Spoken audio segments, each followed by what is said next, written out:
okay. But my first question I'll only take with this backdrop, and then I'll change the backdrop. I'll give you some beautiful, lovely mountainside view also to suit the thing out. The first question to you, Surya, goes that there are so many interpretations and schools of thought about the term learning and development. Being a specialist in this domain for so many decades, how would you define learning and development and how it has evolved over the last 1 decade? I guess the prominence within the corporate fraternity and the seriousness around learning and development as a vocation, which earlier used to be termed as a training department or as a subset, a small subset of HR department, has taken a step ahead, and more than a decade, decade and a half, there are separate specialists like you who are hired to run the learning and development agenda for large scale organizations. Surya, what is in your understanding the definition of learning and development? There are so many different definitions. How would you define it simply? Sure. I think your question has two parts. You asked, the first part of the question is, how would you define learning and development? And the second part is how L&D has evolved. So let me answer the second part first, and then I'll go to the first part, which is the definition of L&D. I think by the time I answer the second part, the first part of the question would be more or less clear to the audience today. So how has L&D evolved over time? In the good old days, there was nothing called L&D or training function. The larger HR function was responsible for training as well. So the HR manager in the organization was also responsible for driving training. But I think as businesses become more complex, organizations became more complex, the business environment changed. Organizations and leaders believed and felt the need for a specialized function like training function. So that's how I think the evolution of this function or the origin of this function was the spin-off from HR. And when organizations set up an exclusive, dedicated, specialized training functions within their respective organizations. Over a period of time, so training became an enabling, training was called a support function.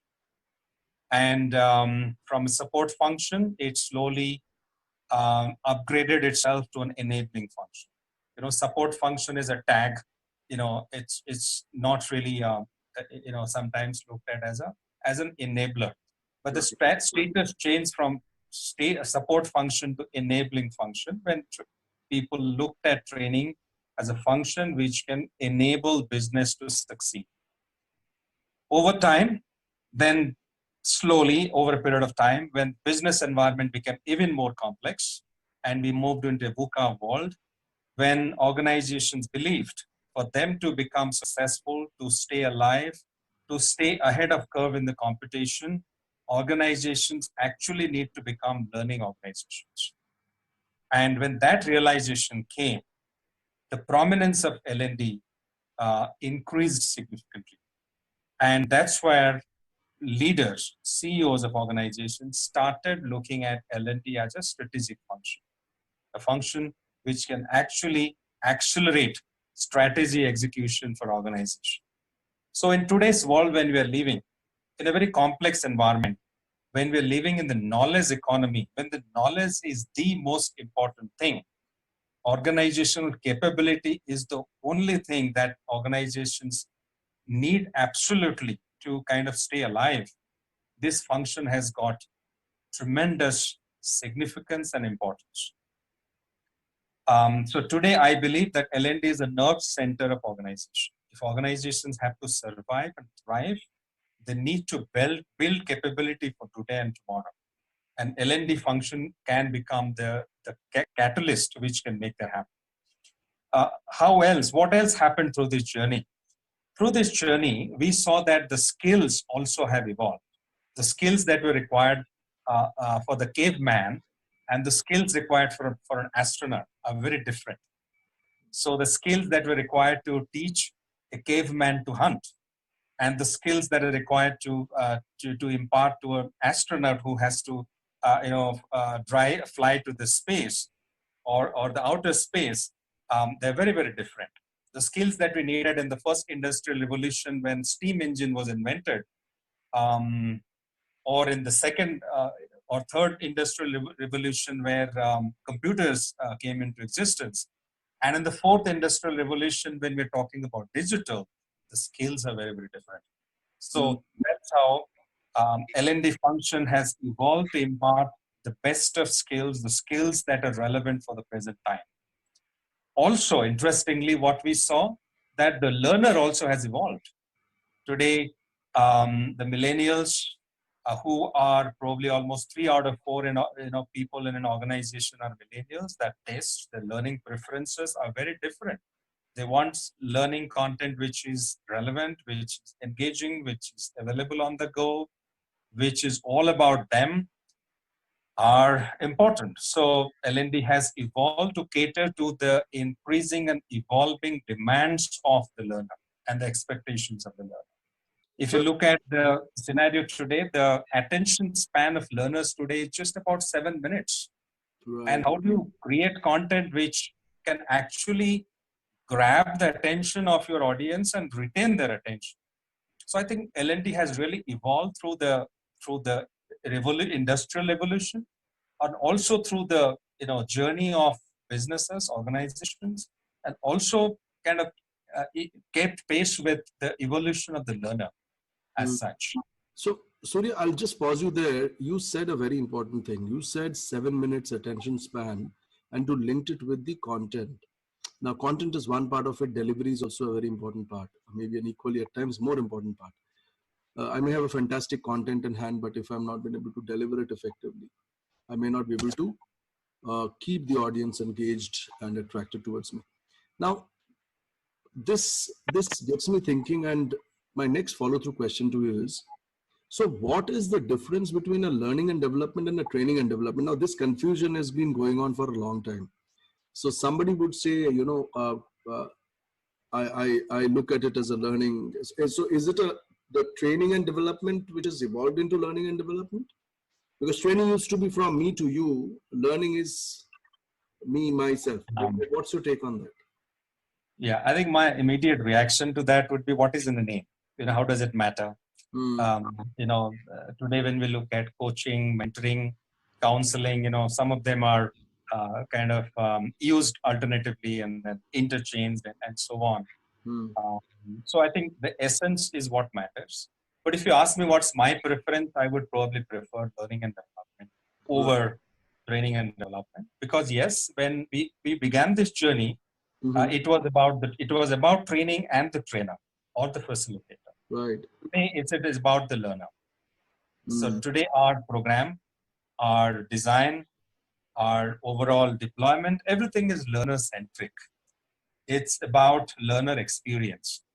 So in the past, the trainer was at the center of learning activity. Today, the learner is at the center of learning. So it revolves around the learner. All the analytics, the learning and the analytics revolves around the learner. What are the tests and preferences of the learner? Hmm. What is working well? What's not working well? How do you make it more engaging for the learner? So I think today it's about learning and development, and the learning and development professional role, which was design, delivery, and deployment, today has shifted to facilitation of learning.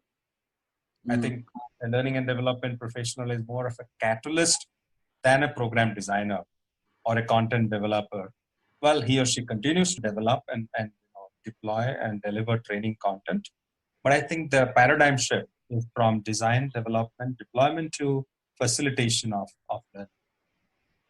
Hmm. That's a very interesting take. I mean, so what you're saying is right. I mean, so instead of me being a trainer and focus remaining on me, you're saying that now the focus is on you, the one whom is going to be getting the benefit of what I do, or Absolutely. the learners community. That's Right. So that's how the shift has happened. I think from designer and developers of content, we are now, our role has shifted to kind of experienced designers. Our job is to kind of now design and deliver the right. Surya, you're giving ideas to the audience now.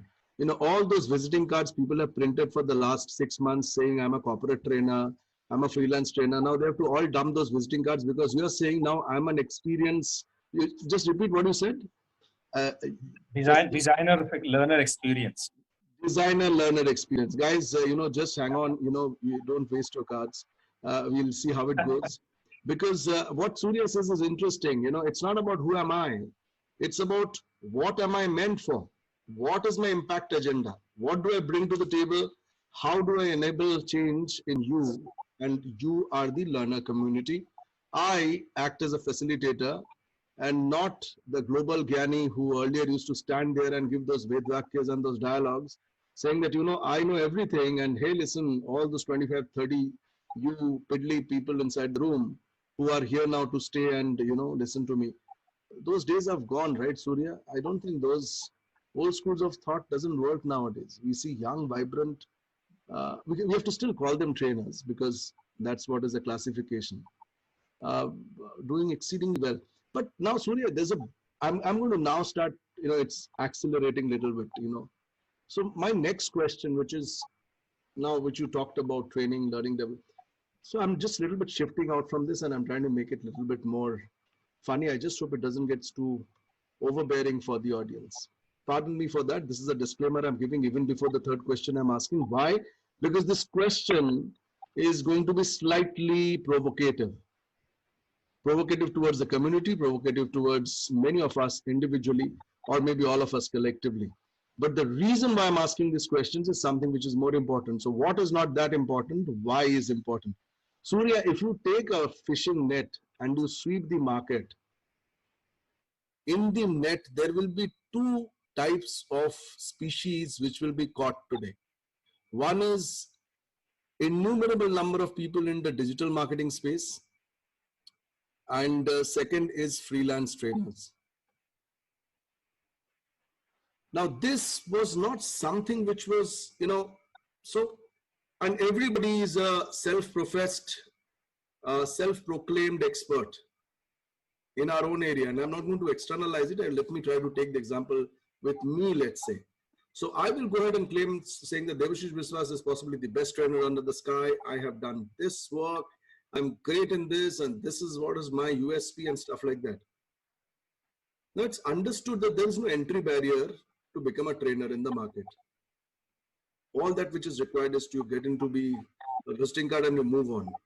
Neither there's a requirement for a specialized certification, which is a validation that you need to enter. Now, the worry is majority of the learning and development professionals are not getting the desired assignments which they should get, or they themselves feel they should get. I know a lot of them who are very good, but in the entire doldrum, in the midst of this huge populace of so-called quote-unquote trainers, the better ones who may not be very good at selling themselves have lost out. So my question is, where does the problem lie? Where is this problem, Surya? What's happened? Why is this situation? Yes, you are absolutely right. So L&D is one profession where there is no entry barrier. There is no special qualification. Right? Anybody can get the L&D space, which is both good and bad. It's good because it gives an opportunity for everyone, and leaders who have spent years in corporates or in business can get into that space. They may not carry any specific qualification in this space, but they might bring in huge amount of experience. So, they have an easy entry. But there are many other people who just get into the fray without developing their skills, their expertise, and they definitely crowd this space. But having said that, I think the trick lies in upping our game. We definitely need to be that special one. So, if you go to the market, you get that ready-to-eat biryani also. You can take home and then put it in the microwave oven, and then your biryani is ready in 2 minutes. But there is one guy in Hyderabad. I have heard that people queue up before his outlet, probably about 7-8 hours. prior to his delivery, and they don't mind waiting that long.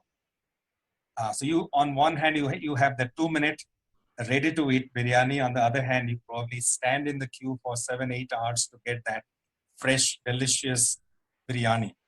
So quality has always its value. People would pay for it.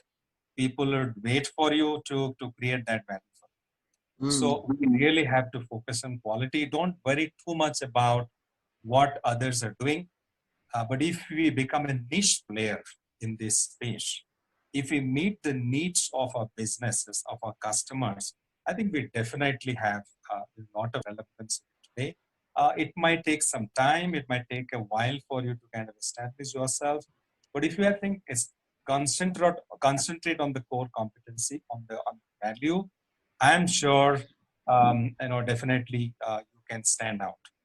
I don't think we should worry about it. Unfortunately, um, the majority of trainers today are operating in a space where content has been fairly commoditized.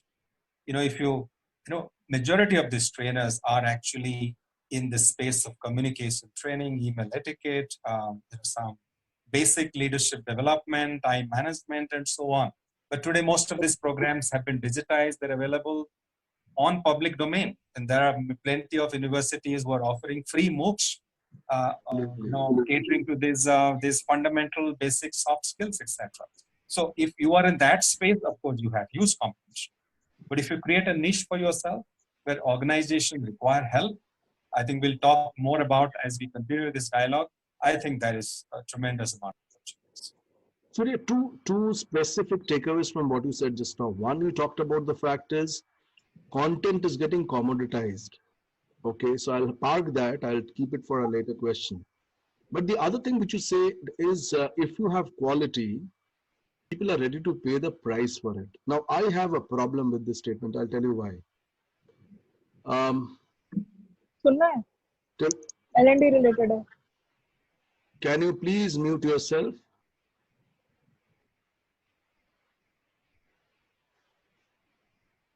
हाँ madam L&D related है पर मैं आपका सवाल बाद में लूँगा. So the other thing is, I'm just giving a perspective. This is my thought.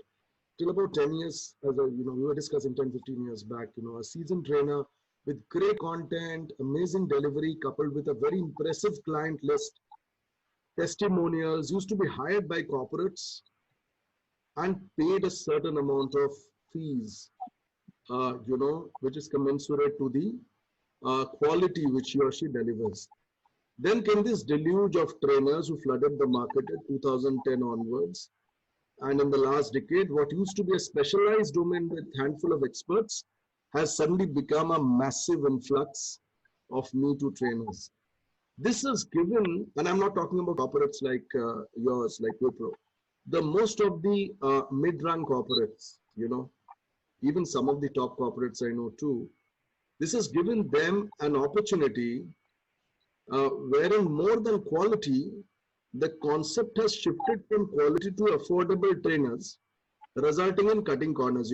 Like where does the problem lie between hiring the services of a good trainer at the right cost versus a trainer at a low cost?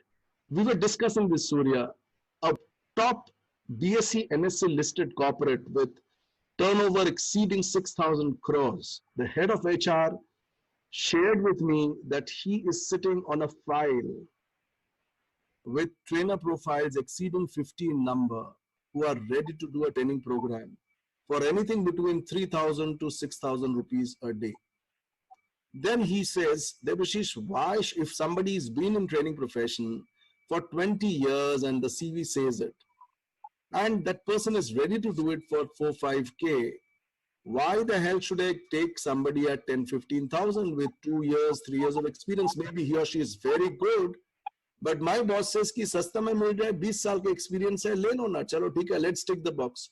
What is this dichotomy? Where is this problem?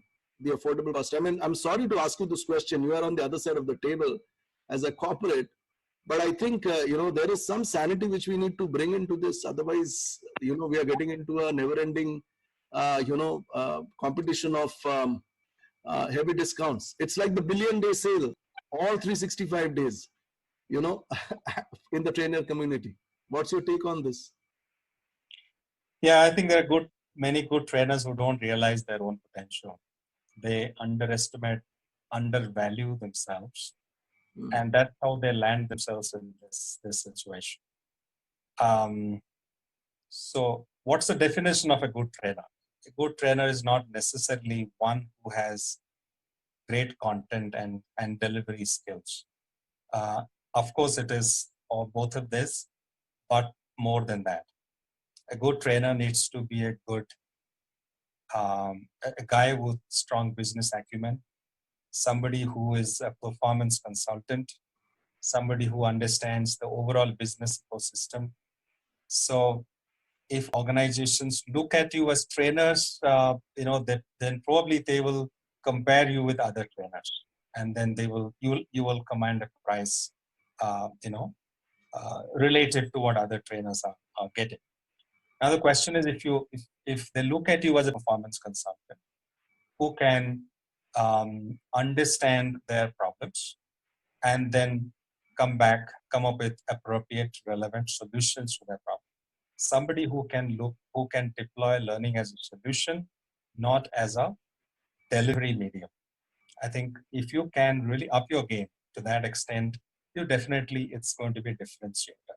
Organizations do two kinds of programs. They do run-of-the-mill programs, which is for everybody. They have to cater to the needs of everybody in the organization. And large organizations who have large number of people in the workforce, everybody needs to be given certain training programs. Everybody, they need to develop skills of every employee in the organization. But they also have high potential employees. They need to develop the leaders. They need to develop leaders for the future. They need to, build. They need to look at learning as a lever for their succession planning exercise. So if they have to drive all of this, I don't think they can risk these strategic initiatives with trainers who lack the quality, who lack the substance, or who lack the expertise. So we will have to play in a different space altogether. If you play in the same space where content has been commoditized, training and development training has been commoditized, we will not be able to shine there. But if we kind of up our game, we move into a different space and operate there in a more strategic space. I think we can definitely do well. For that, of course, we need to build some skills, certain expertise, and those expertise are over and above our training delivery skills and content skills. True. I think, you talked about something which is also around the business acumen part. Often, I think many of us have experienced while within corporates that the number skills are not very good with many trainers. They cannot link training with business results, outcomes, yes, or organizational, productivity. That's a thing which is coming. I think you give a very nice. Now, I'm sure many are already looking at changing their business, cards. You talked about a performance consultant and not only a trainer. That's a great term. Ladies and gentlemen, keep taking notes of these particular things. And I have a small request. Please do not use the chat box to promote your business or service out here. We have to exit you from the group if you do that one more time. So please do not use this as a selling tool. It's a session which is around knowledge, skills, and learning. So I would request each one of you, whomsoever is trying to do any part of canvassing or business promotion, I'm sorry for being slightly direct. Refrain from doing it. This is the last time I'm mentioning about it. Otherwise, you'll be exited from that. Thank you. Coming to the next thing, and I scribbled certain things. I just wanted to get this. I didn't want to lose out on the context of this. I'll read out this next question which I put in here. So we entrust our financial management to chartered accountants and cost accountants. We rely on building our own house with qualified architecture firms. We hire teachers in schools, not based on the academic credentials, but we look at a B.Ed or a M.Ed or a TTC.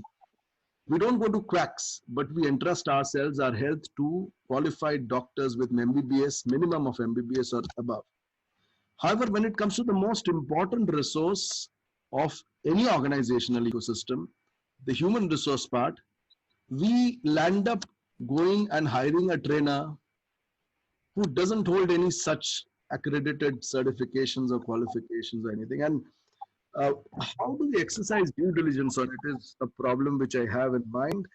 Uh, I mean, if we can't risk our money, our education, our health, or our house in the hands of lay people without proper experience, past record of work and client experience, and specific qualifications degree, my question to you is, how do we risk the well-being of our employees in the hand of somebody who doesn't hold such credentials? You partially responded already to this question earlier, but I think let's get this loud and clear to people that uh, it's serious business, right? Being an L&D professional and coming out in the morning and making 3 calls is not just sales calls. Trying to call up companies and say, okay, fine, I'm also a trainer. Can I get assignments? And these are the 20 trainings I do. Okay. You talked about business acumen. You talked about number skills. You talked about linking productivity. You talked about being seen as a change agent and not only just somebody who's standing there and delivering. So if all places we can't put our resources of money, our family, our education at risk with somebody who is not certified, how come we land up putting our employees into risk with people those credentials are not verified? What should we do in this instance? I mean, how should we prepare as a L&D fraternity? How do you expect us to get prepared? Right. I think the biggest challenge today in this field is lack of formal qualification, lack of certifying bodies who provide such professionals qualifications. So we don't have a master's in learning and development. Learning and development is probably one subject in the HR specialization in an MBA program. There are some universities which offer certifications or diplomas in instructional design and so on. And then there are other certifications like train the trainer certification, NLP, there are psychometric tools certifications and so on. But there's no professional qualification as such. There are a number of certifications which are there. So I think what organizations should really look at, definitely I would agree with you, they should look at the credentials. They should look at the pedigree. They should look at the experience. I think that definitely counts. I would not hire a trainer for leadership development in my team who has not really demonstrated capability in that space. So I would definitely do a lot of due diligence before hiring a trainer or a training leader into my function or my team. Organizations, those who are not doing enough due diligence and not doing the right thing, if they're looking at costs, etc., then I don't think, as you rightly said, that you can't risk our family members with a quack or with a person who's not a qualified doctor. Similarly, you can't do the same thing with your workforce. I completely agree with you. I think leaders, organizations should look at credentials, should look at past experience, should look at clearly tangible, demonstrated expertise before they hire trainers or training professionals. That is an absolute necessity. Sure. I think we're getting it. Now, coming into this part, which is around the COVID-19 and what's happening around this space. Now there's this the face-to-face L&D industry, as I mentioned earlier, is now going to be majorly disrupted. Social distancing is the new norm, and large group-based trainings would be maybe a thing of the past. So what should trainers focus on to upskill or let's say reskill themselves with regard to embracing the changing scenario post-COVID-19 era? What's your suggestion on that? Yeah, so there are two kinds of training professionals that you will see. There is some the one kind of professionals who still believe that we'll go back to the old. COVID-19 will disappear, lockdown will be lifted, and then we'll go back, we'll start classroom training, we will do face-to-face training. But the reality is that's probably not going to happen. Well, will face-to-face training be completely eliminated? No, I don't think so. but it will be significantly reduced. But there is one, I think, definitely a group of people who continue to believe that we will go back to the old world. But I think they're in a state of denial. There is another set of people who have very quickly adapted to the change. Correct. And there is a saying, when disruption happens, when people actually push to the wall, when they have no options left, that's the time when they actually very quickly embrace change, because they don't have any other option. They're left with no option. Correct. So I think when disruption happens, that is the best time to do more disruption, because people acceptability would be higher. Right. That's a great thing.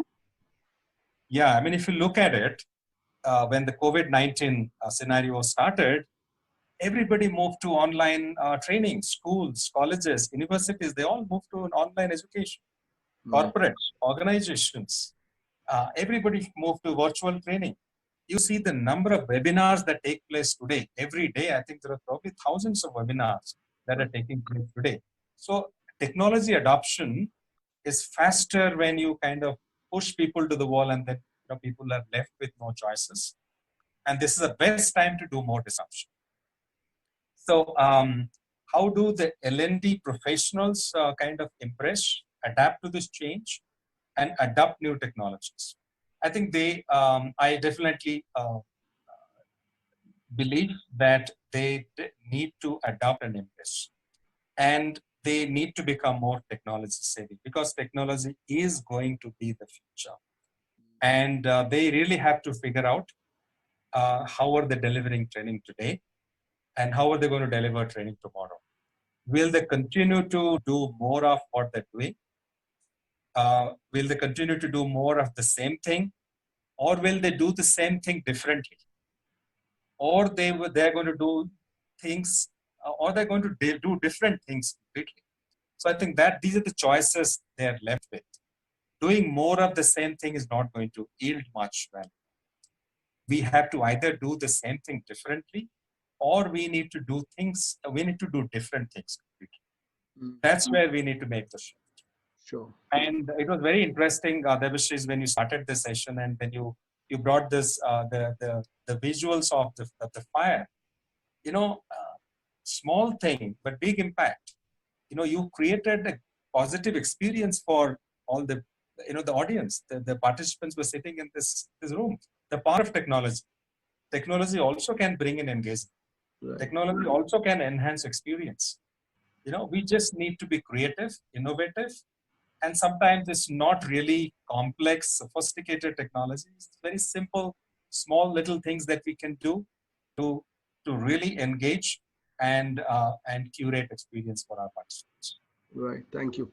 I think I just got this back because you liked it. And the last two questions on fire. One is, doing face-to-face training in front of an audience, in front of a group of people, versus trying to use technology, what we're using now, Zoom, or any other video conference facility. I hope people are, we discussed around this, so I'm just taking cue from it for the sake of time so that we take some other questions from the audience. These skill sets required to be standing in front of a group of people face to face and to do a session online and to still ensure that the audience is engaged has a lot of nuances. I think the aspects of how you need to balance your voice, what should be the decibel at which you need to speak, what could be the RPM. So, olden days, you would remember, Surya, the 33, 45 and 78 RPM records. What could be the pace at which we speak so that the right pauses come at the right time, and then people are understanding what's happening. Now, this is a new animal. This is a new world. I think many people I am experiencing on the Zoom calls and the webinars, some people are trying to act the same way. I think the fire is making me make my hand move a lot because I'm getting excited.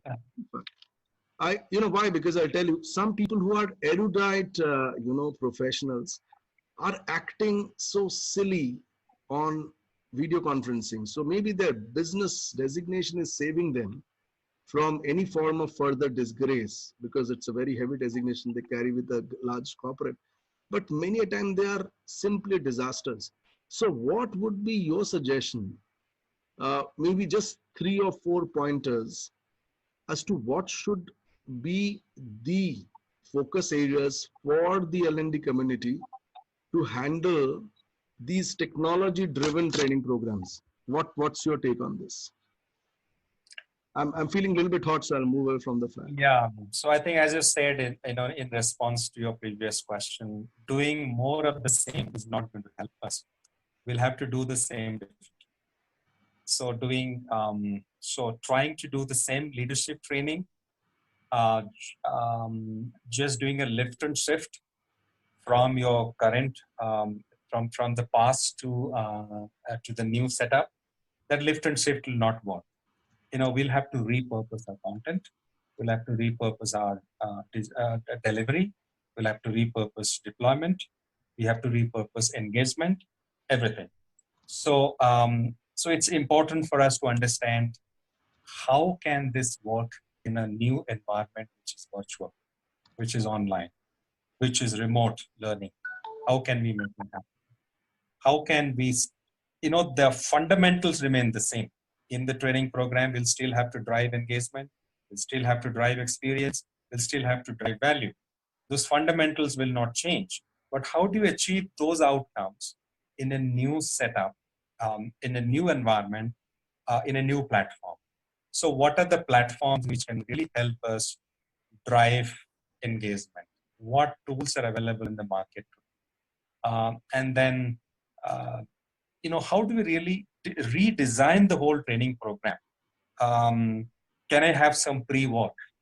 Can I have some pre-reading before I launch a virtual training session? Can I give them some self-paced training? Does my tool have options like breakout rooms? Can I break a group of 30 people into 4 or 5 rooms, small subgroups, and then keep them tasked to kind of, come up with something? Can I have some post-training activity? Can I link this to social media, which will enable a discussion thread? How do I bring in a suite of tools and methods and techniques to make it work? Lockdown is a great opportunity because the serious activity will start once the lockdown is lifted. I would recommend that all of us should spend time in exploring new technologies, new tools, new techniques, experimenting with this so that we are adequately prepared and ready when the lockdown is lifted and then business opens up and then we start, engaging with our customers. I think my suggestion would be the first step would be to kind of expose yourself, understand uses of technology, and use your expertise as a training expert or as a facilitator. See what are those nuances of face-to-face instructor-led training and how can we transfer those into a new environment. Be creative, be innovative.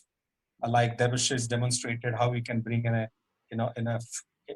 series of flames behind yourself in a session like this.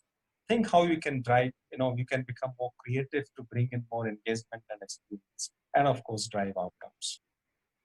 Okay, I think that's a great amount of insights. I have my last question coming to you, Surya, because I'll cut down on a couple of questions because there are quite a few questions there. Is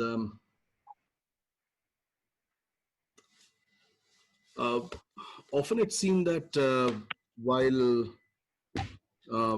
entering into a conversation with the learning and development head or the HR head or the training department of an organization,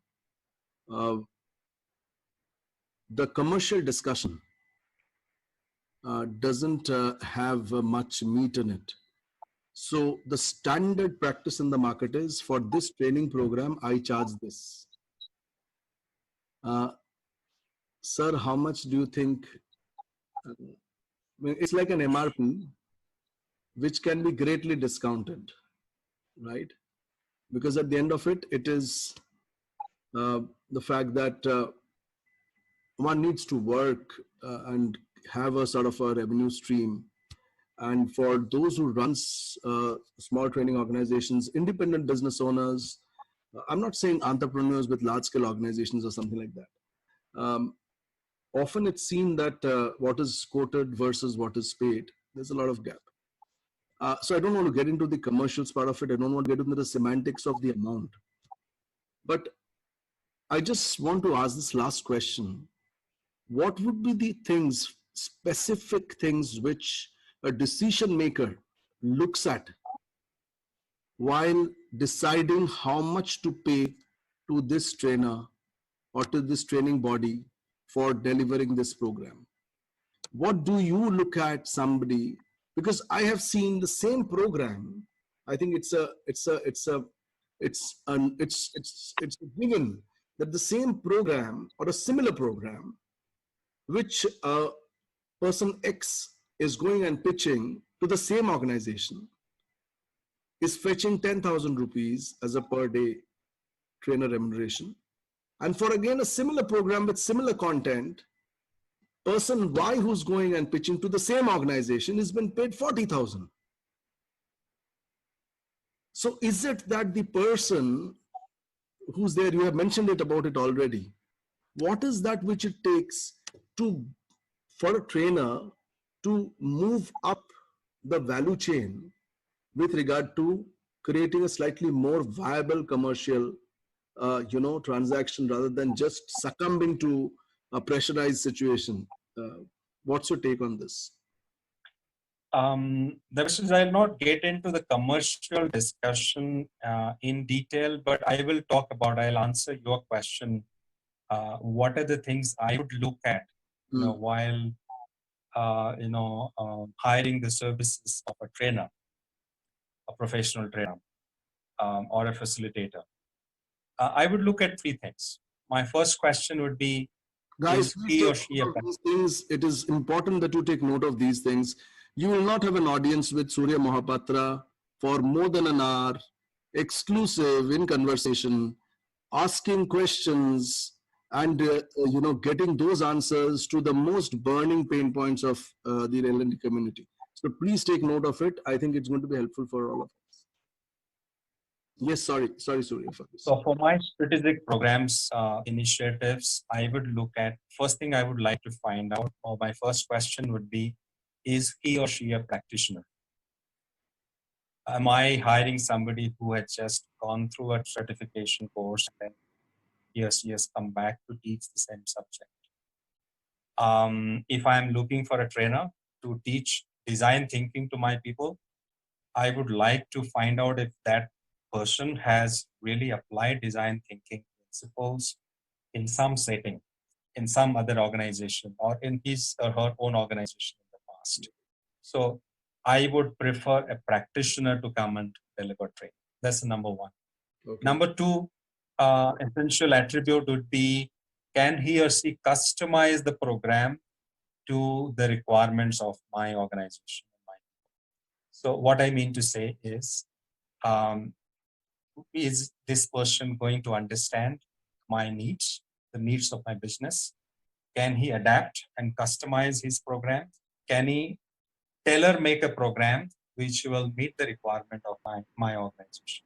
Does he have the ability? So this is where what I was talking about earlier, the performance consulting expertise is important. The business acumen, understanding the business environment, somebody who can come in, who can understand the landscape of my business, the nuances, the challenges, and then customize a solution which will meet my requirement.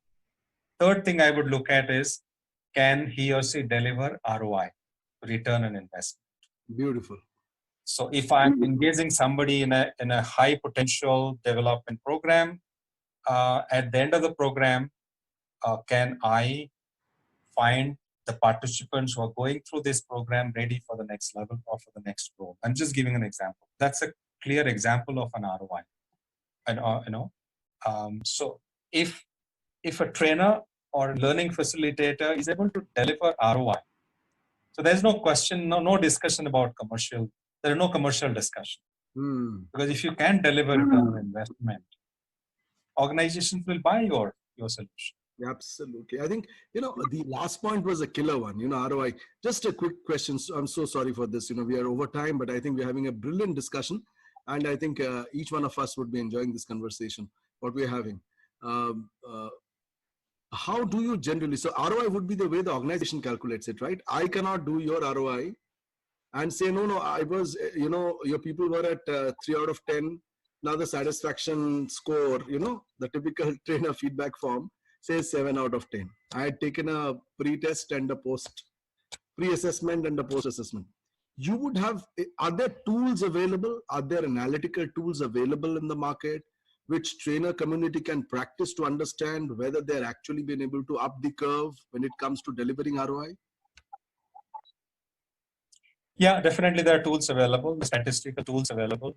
And there are also, when you talk about ROI, it's quantifiable financial benefits, and it's also tangible non-financial benefits.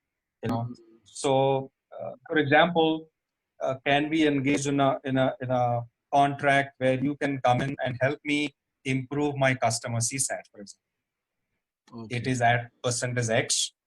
Can you take it to X plus 20? Clear example of ROI. So we'll have to look at both tangible, intangible, quantifiable, financial benefits, quantifiable, non-financial benefits. So it's something like as L&D professionals, we have to keep looking at. Sure. So as the role of HR has evolved from being an HR manager to an HR business partner, do you foresee tomorrow the independent trainer community, right, the performance consultants, also moving into becoming a sort of a business enabler or a business partner? Has it already started happening? Yes, it has started happening already. The niche players are already operating in that space. I think that's the game changer. Once we get into that space, once we actually become performance consultants, once we come in and then say our intervention will help your people improve their performance.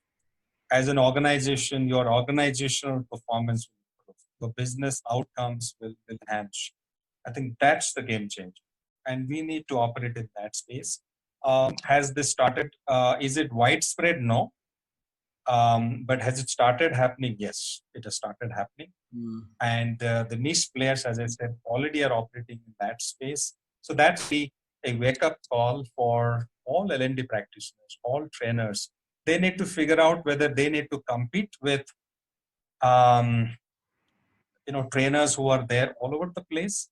And it's not just the trainers. I mean, if I need a training on business communication, I don't need a trainer. I can go to YouTube and I can get hundreds of videos on business communication. So you're saying I can find hundreds of artifacts. Going to be all of the past.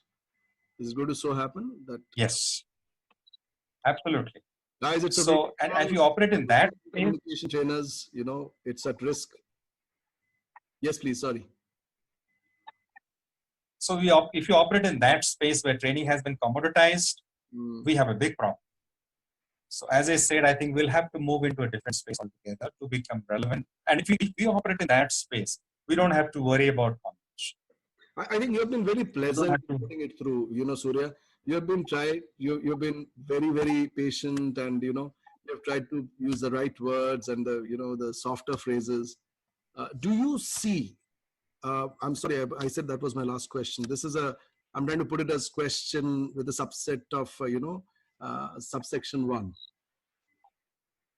Which sort of trainers are going to become extinct in days to come? I think this is a very, very direct question, and you can give a very, very blatant, direct, candid answer, which is actually for the betterment of the community, because it means either what we say in organizations, either shape up or ship out, it's survival of the fittest.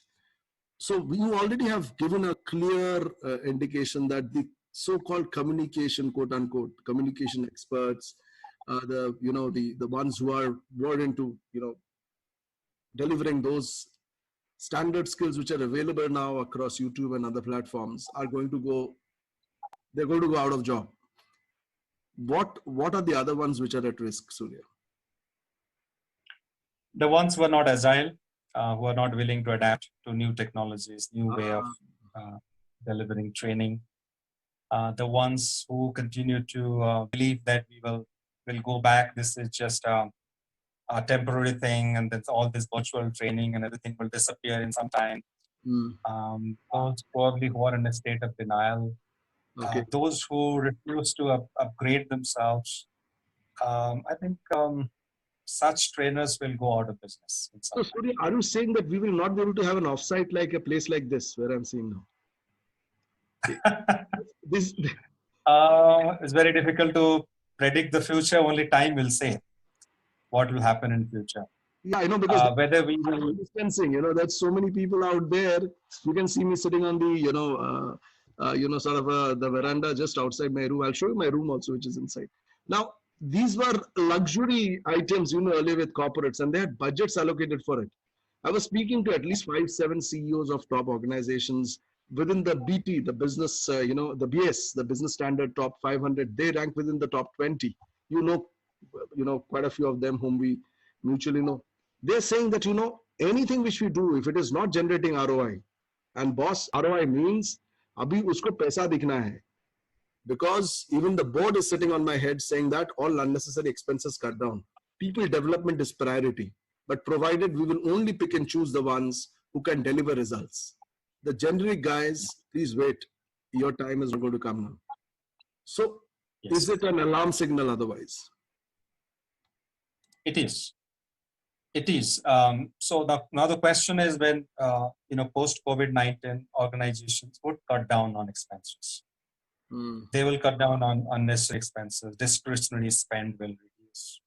Will they cut down on people development? They might in some areas, but they cannot ignore people development. They cannot ignore development of organizational capability, because they need to develop capability to survive in the new world, because they have to reimagine themselves. They have to reinvent themselves. They have to become resilient. They have to bounce back post COVID-19. So they would need new skills to be able to do that. They would need new competencies. So if you operate in that space, if we as L&D practitioners can help them bounce back, can help them become more resilient, can help them transform themselves, they will talk to us. But if you go back and then say, I will do some run-of-the-mill training programs for you, which I used to do for you last year or 3 months ago, they will say, sorry, not now. Agree. I was feeling cold, so I just came indoors. You can see my place now. It's slightly cold. That's the reason I had the fire, It's not that I was just joking around. It's too cold out there, wherever I was. And I think what you say is so correct, because at the end of the day, it's time. I'm just spelling out something which I spoke to somebody today morning. He's the CEO of one of the largest unicorn companies, the startups over the last 3-4 years. So he's a founder CEO of that. It's into billion. Right. So the unicorn definition is more than $1 billion. Correct. And he said, for people development, we're only looking at one thing, Devashishji. You need to have a six-pack. Means not physically, but what it means is your level, as you said, agility. You should be a lean, mean machine to now go ahead and operate in a manner which we would like to pay you any amount for. We will not even, as you said, commercial falls through the place. Nobody bothers about commercials if the right person is in front of you. He said, we need, I was telling him that, we are going to have an evening thing. Can we have you speak for a couple of minutes as somebody who comes in as a sort of, opening the session?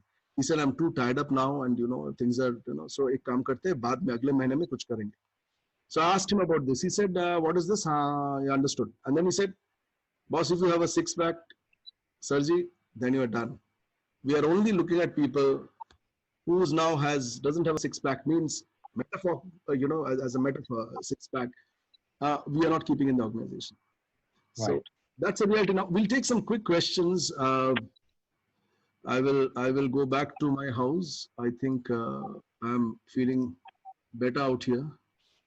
This is my workstation now. which is also okay. So the questions has come through. Um,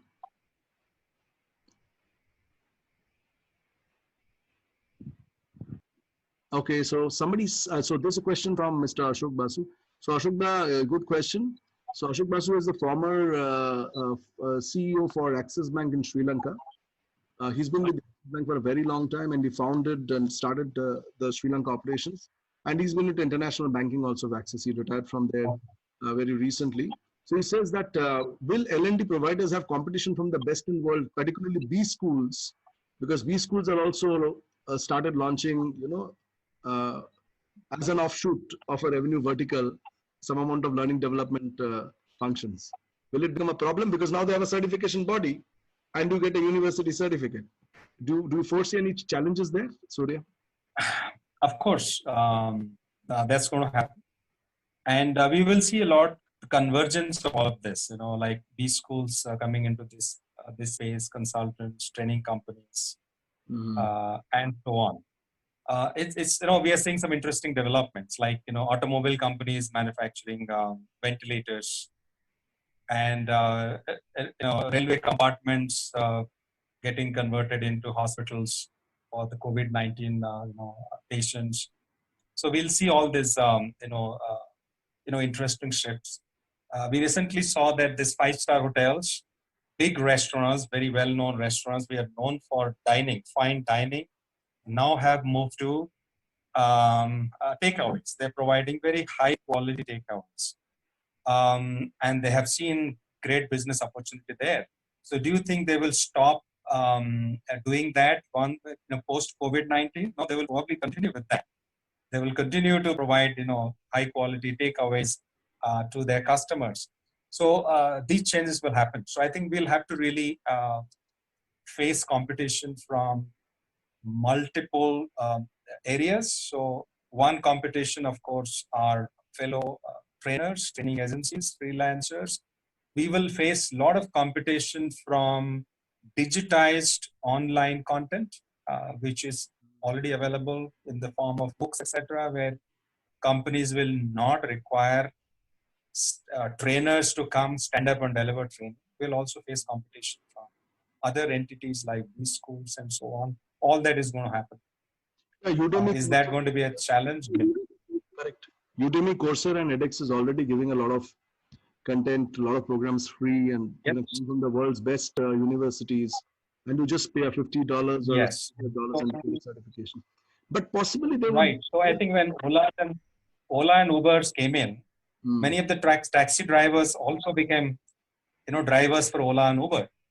So we'll have to really figure out how do we reimagine ourselves.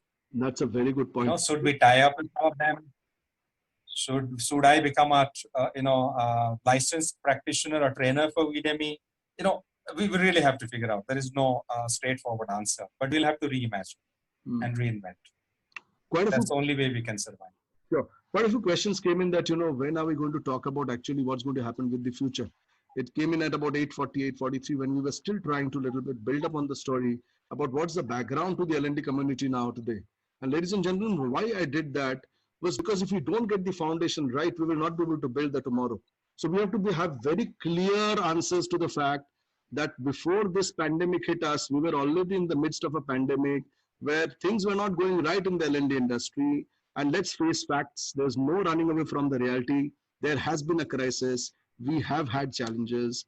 I am personally myself not in the training function, but because we handle training as a function across organizations of my 28 years in the corporate, things have not been good. So it was important that we build up on that. And of course, a movie will always have its climax coming in the last 30% of the movie. If you unveil the story at the beginning of the movie, it's going to be a difficult thing. Okay, so this is the next question which has come in that what will be the organizations? Okay, we have answered all the post-pandemic questions. There's a question. Thank you very much, Susesh, Mr. Susesh Vaidya. Namaskar. He's from Sanima Bank, Kathmandu. I look after learning and development of the bank. Great to have somebody from Nepal log into this. Sir, we are in the service industry. How can we have impact analysis of training? it's not a product, so they're trying to understand as a service. Okay. So I think I've given a couple of examples. We talked about CSAT, we talked about customer experience. So typically, when when we look at impact analysis for any program for that matter, we start with a business problem.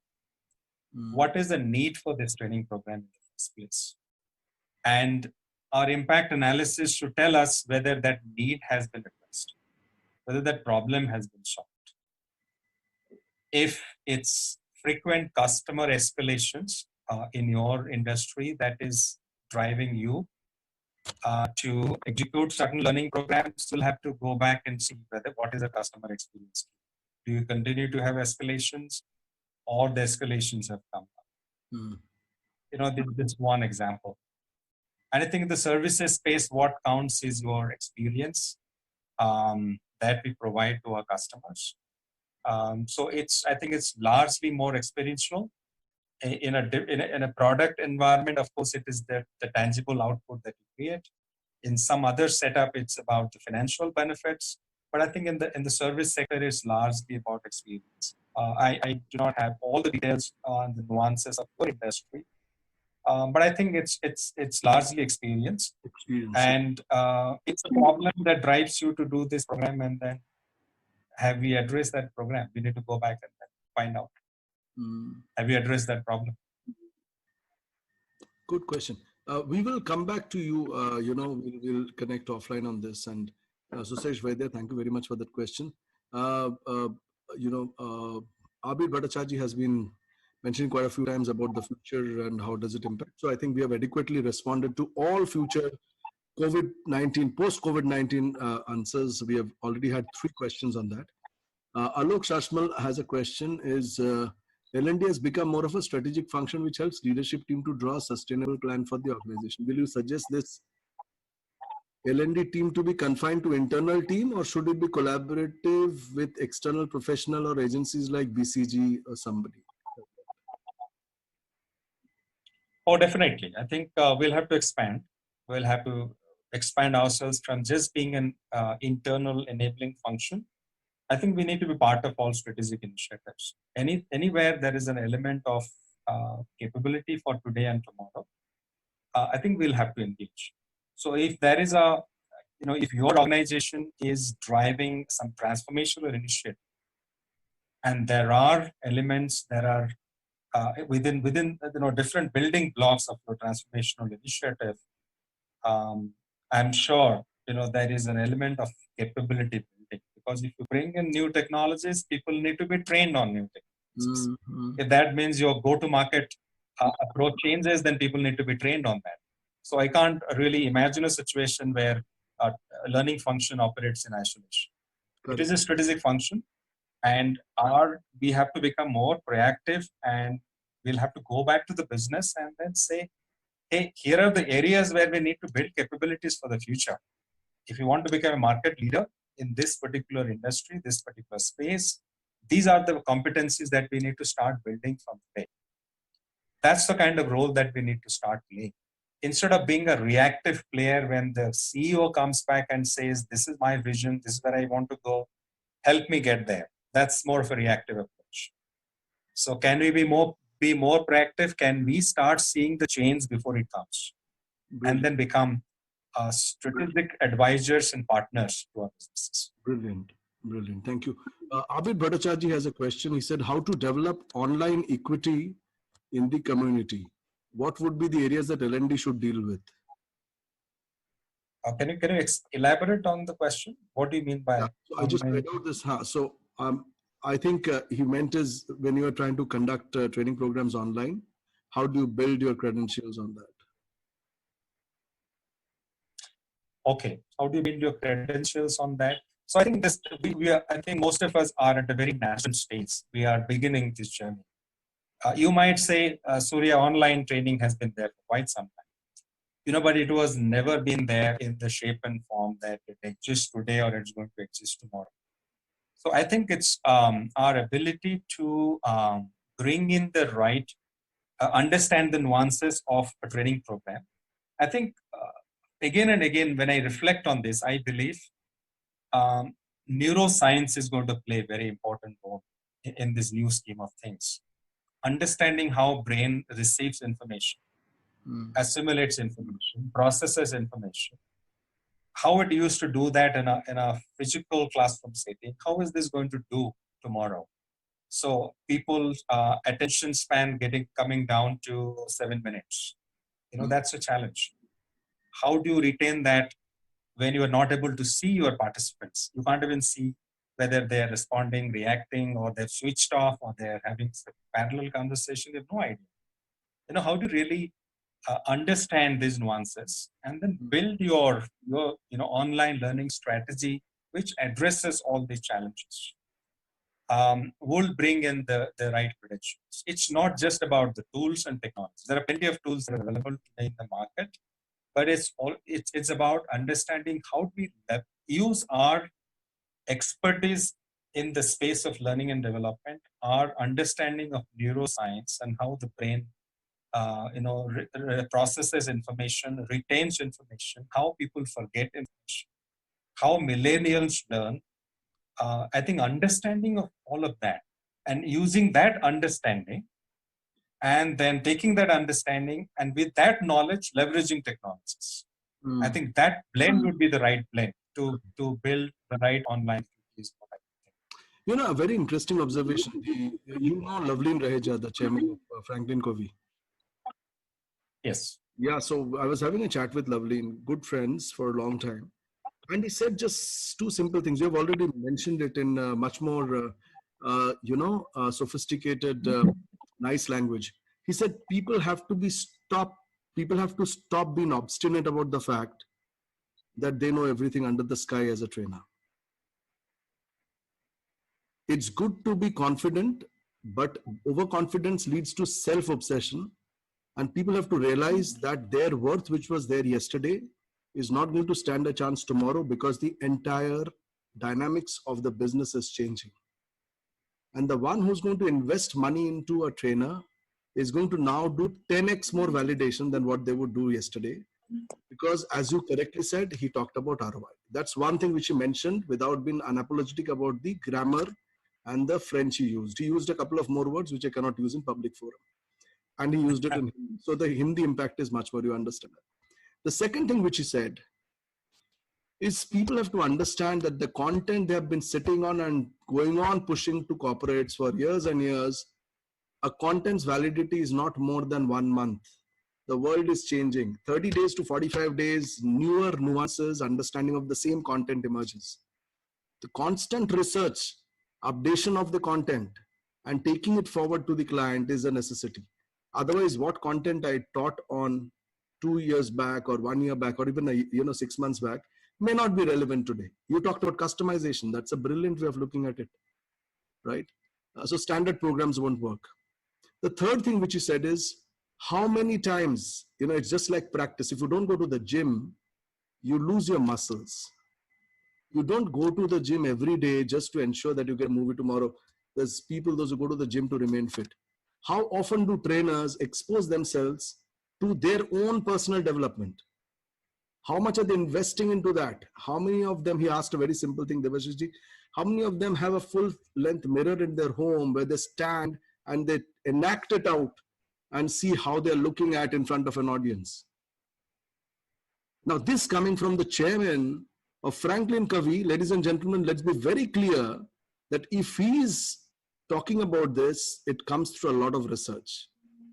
I would respect him for it. He may be a very close friend of mine. We are at backslapping terms, but I listened to him. He said people have to understand that the way they are in front of cameras are very, very embarrassing nowadays. They don't even have the basic amount of dress code which they follow. Right. So I think, what you're saying, we have to understand that, the fundamentals have to change. It's just not going online and doing training, right? So, I just wanted to put that as a context because I forgot to mention that in my conversation. The next question, which is, I will take a couple of more questions.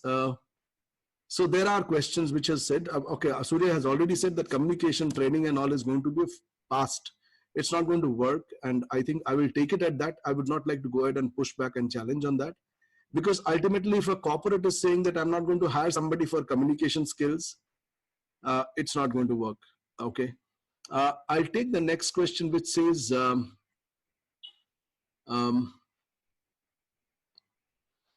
Sharad Kapoor says, uh, the training programs where candidates are from below poverty line or rural segment, the face-to-face training will be required due to limitation of knowledge or infra.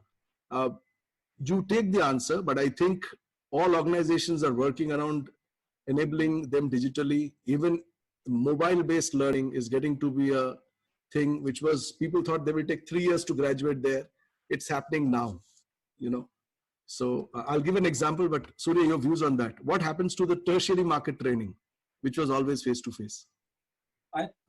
Well, it used to be a problem probably a decade ago or a few years ago. Today, it's not a problem. Today, I think India is well connected. Internet connectivity across the country is great.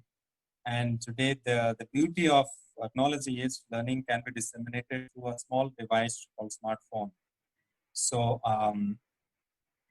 well, while I'm not saying face-to-face training will completely go away, but I think we can reach the last mile through technology. I am not really too concerned.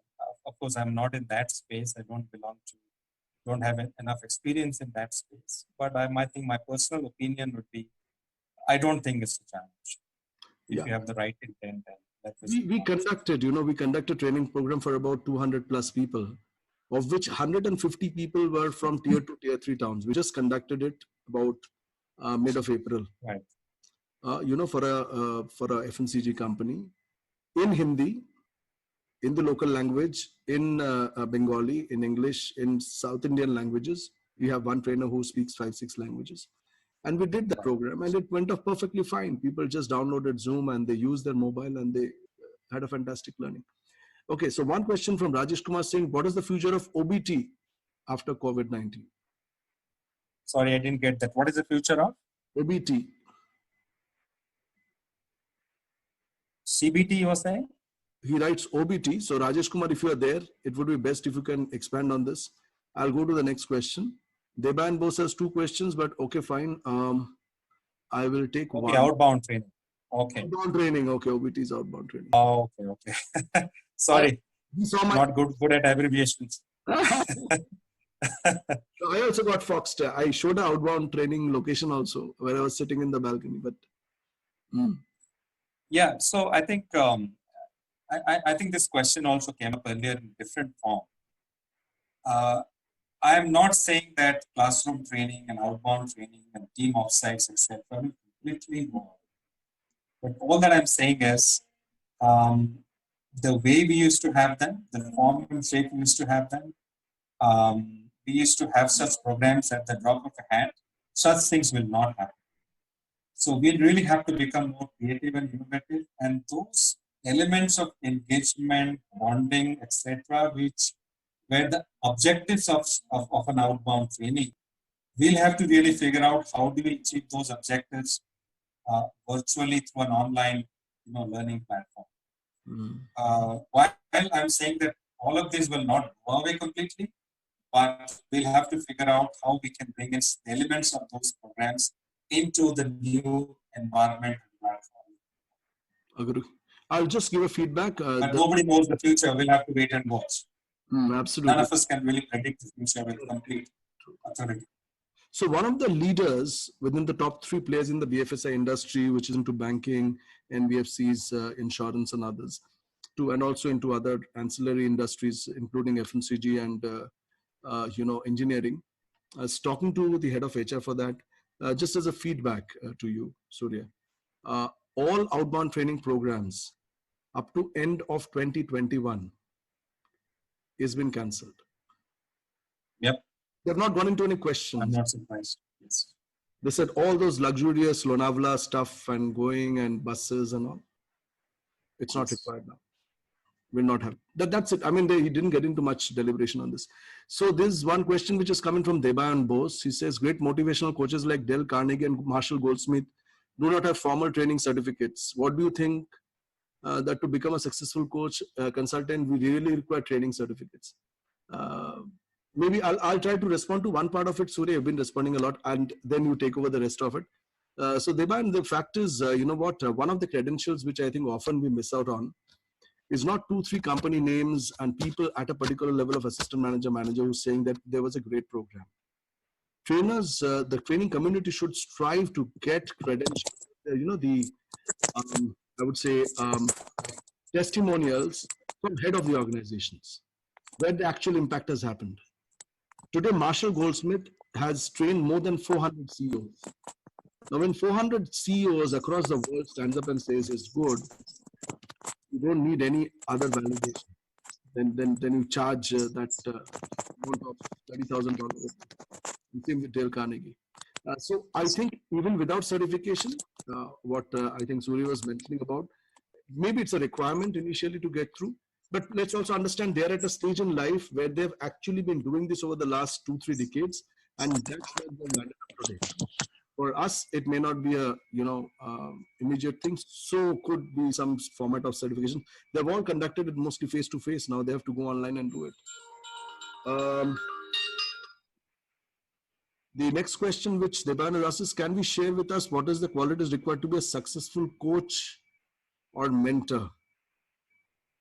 Okay, we had tried to keep it within. Surya, would you like to address it in some way or the other? Well, I think the response might sound theoretical, but I think successful coach needs to have great amount of empathy. Somebody who believes that he or she can inspire other people, and somebody who is not a problem solver, but somebody who can provoke the coachee or the mentee to think, who can open the doors, windows of thinking, who can help the coachee see possibilities. I think these are some of the attributes. I think many of you are probably professional coaches and you know that better than I do. The response might sound very theoretical, but I think I very strongly believe somebody who has the ability to understand the other person. Don't look at the other person basis just the behaviors or the conversations or the words that the other person uses, but go deep into that person, look into that person, understand his or her feelings, emotions, and enables him to see things better. Expand his vision or her vision, bring in clarity. I think that's the attributes of a successful coach. That's how I add that.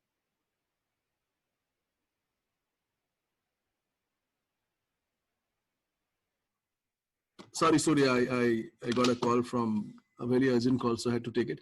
I think, we are over with the questions. Thanks for the how I need to take leave. Abir Bhattacharya, thank you. Thank you. Okay, last thing which is there, and we'll close with this. Rizwan says that outbound training, OBT, but that means experiential learning will suffer.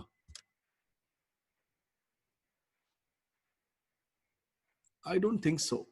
Do you think so, Surya? Experiential learning will suffer? Technology are doing wonders with experiential learning too. Not really, because experience doesn't come only in outbound trainings. Experience comes through our interactions with the environment, isn't it? And you can give an assignment to your participants and ask them to work on something, and that will bring experience. You can bring in some elements of that into your virtual training environment. How to collaborate in a virtual environment. How to it's more challenging to collaborate, to engage, to kind of develop bonding with people in a collaborative environment. But if they can do it through the experience and exposure that you provide through your programs, they can definitely build on that. I think we really have to figure out how it's going to shape up. I don't believe that experience will suffer. But if it's just to lift and shift, yes. But if we kind of repurpose our program, keeping our learning objectives in mind, and if learning and experience is clearly an objective, I think we can figure out how to achieve. and we can talk more about it offline. Then Yeah. we can have a discussion around. You know what, Surya, you know, the outbound training, experiential learning was also in the evening hours after the training hours. You know, I think people will miss that. You know, Right. post 7 p.m. experience was a very different experience, and people used to actually wait for it. कि साल में 2 बार तो बाहर जाएंगे office से, शाम को मिलेंगे, रात 2 बजे तक किसी के रूम में बैठ के गपशप मारेंगे. I think Right. it has been an overall scope of, you know, gives an opportunity for bonding. Possibly that will be missing. Definitely, there is some amount of aberration which is going to happen with the earlier experience which was there, which is the human face thing.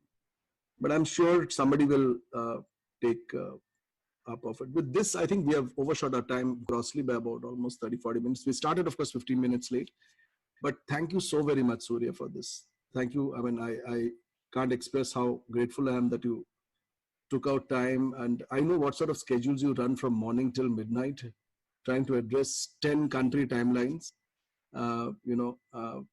It's been a great experience for all of us. And thank you once more for this. Thank you, Devashish. I think it's a great opportunity. Thank you for this opportunity. For me personally, it was an enriching experience. Thank And you. I think Rizwan asked, how can one reach out to me? I'm on LinkedIn. You can search for me, my name, Surya Prakash Mohapatra. Yeah. Send me a connect request. We can connect offline. Yes. Please do reach out to Thank you so Surya much. on the LinkedIn, and definitely the conversations can start from there. Okay. Thank you very much, ladies and gentlemen, for your time, and for all those who stayed back. We tried our best to answer your questions, and we had a decent fireside chat. And with this, we will close the session for today. And there I'm back with the fire behind me, so that we had some very hard questions. We actually asked some very, very, untoward, unwarranted questions. But thanks to Surya, I think that's what it takes to be, a world-class trainer. That with a smiling face and the most affable manner, and the most smoothest way, he handled all those questions, and still kept it, as non-controversial as possible. Though I was trying to push him into a little bit of controversy with regard to my question. But thanks very much. I think sometime, maybe some of these news anchors should take some amount of coaching from you, that we will discuss offline and organize for them. But I think news business is meant for controversy. That's why they make most of the money. Okay, that was on a lighter note. Thank you so very much, everybody. Anand, you didn't have a question. I was expecting a question from you. So Anand, would you like to? Anand is the guy who was almost single-handedly driving the L&D Global Pune. You have met him also, Surya, I think. Once. Yeah, hi. Oh, yes. So you can Hi. everybody can open your videos. I think this is perfectly fine. Let's make it multi-windows, and yes. Hey, hi. So I believe it was very wonderful insights. So I personally have met both of you, and Devashish, this was amazing conversation. And Suryaji, you have actually nailed the answers. I believe a lot of learning through this session. And I am happy that I could actually make the entire time be here on this webinar. There are some errands my wife is calling for, but Don't worry, all of us. I could make it out, and I appreciate this, and it is going to be valuable. Thank you very much. Thank you, Anand. Thank you very much. Anand is a very integral part of what I do currently, and while many people have heard his name, possibly some of you are getting to see him now. Many in Kolkata knows about you, so that's how it is. Okay, with this, I think let's end this session. And once more, heartfelt thanks to you, Surya. If this would have been a face-to-face session where you would have come and addressed us, there would have been a felicitation and a sort of the Uttoriyo and all those stuff. Unfortunately, that pleasure is not there with us now. But we will definitely make it up when I'm in Bangalore next time. And I hope to be there very soon once flight gets operational. Look forward to meeting you, Devashish. Absolutely. Thank you so much. Thank you very much. Thanks, everybody. Bye-bye. Thank you. Bye-bye. Thanks, everybody. Bye.